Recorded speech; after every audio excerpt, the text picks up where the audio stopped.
I was not informed directly that the website would not be working as the way it was supposed to. Had I been informed, I wouldn't be going out saying, boy, this is going to be great. You know, I'm accused of a lot of things, but I don't think I'm stupid enough to go around saying this is going to be like shopping on Amazon or Travelocity a week before the website opens if I thought that it wasn't going to work. So clearly, we and I did not have enough awareness about the problems in the website. The President was briefed regularly on aspects of implementing the ACA, including the recommendations from this review and the steps that CMS and HHS were taking in response to those recommendations. We never expected. He was certainly not told, and nobody here was told, because there was not this expectation that the site would perform as poorly as it did. Well, to quote the President, I'm not stupid enough to not react when I hear the President of the United States say, as we just heard him say, I was not informed directly that the website would. Now, what in God's name does that mean, directly? The historian B. Crystal was once asked if she'd read a certain book, and she said yes, but not personally. So what does it mean? He was indirectly told? How was he told? What did he hear? Look, what we're having here is this sort of, well, that's a Clintonian way for him to protect himself in case there's a memo that comes out in which he was informed through another person. But what's happening here is unraveling of the cover-up.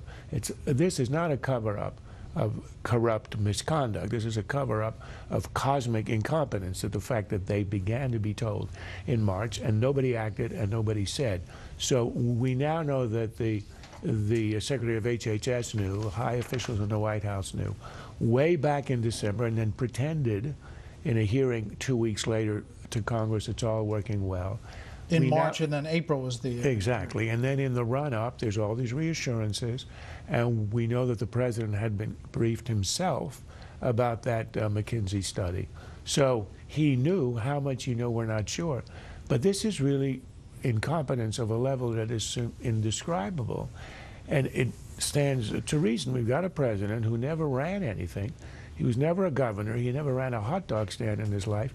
And he presumed that his team to remake a sixth of the American economy, and this is what happened. We have the federal hub on track and on time. We are moving ahead with the marketplaces that we will be individually responsible for. We are on track, and the contracts have been let, and we're monitoring it every step along the way. I can tell you we are on track. We've judiciously used those resources, and we intend to be open for open enrollment around the country October 1st. But we now know that the Secretary's testimony did not match what was happening behind the scenes. 2 weeks before she testified before this committee, Secretary Sebelius was present at an April 4th meeting where experts identified significant threats and risks launching the site on October 1st. She probably didn't even, she's so part of that process, she didn't even see this coming. That's what's scary. The idea that they were evolving the requirements and the architecture, it was not accidental, it wasn't only incompetence, it was a political decision in an election year to postpone the regulations so that they would be protected from any attack, political attack in an election. It was a political decision, a partisan decision, which postponed everything until it was extremely late, and that's why you had the chaos. Well, how much do we have to build today still? I mean, what do we need to build? 50%, 40%, 30%? I think it's just an approximation. We're probably sitting somewhere between 60 and 70% because we still have to build the systems. 60 or 70% that needs to be built still?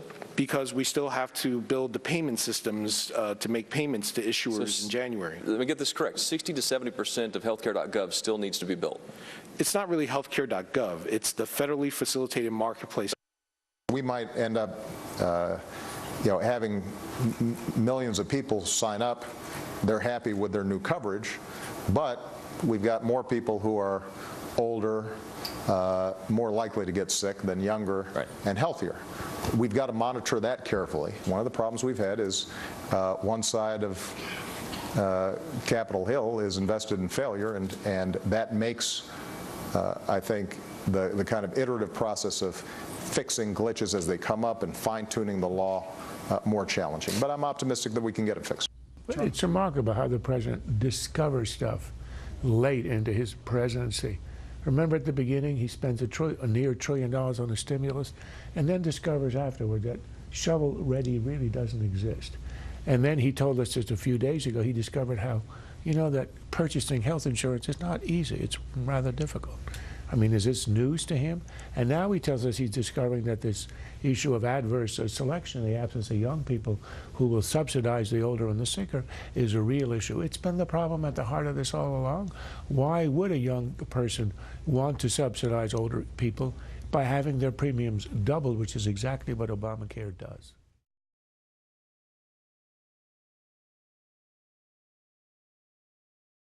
This has been a Sunfish production.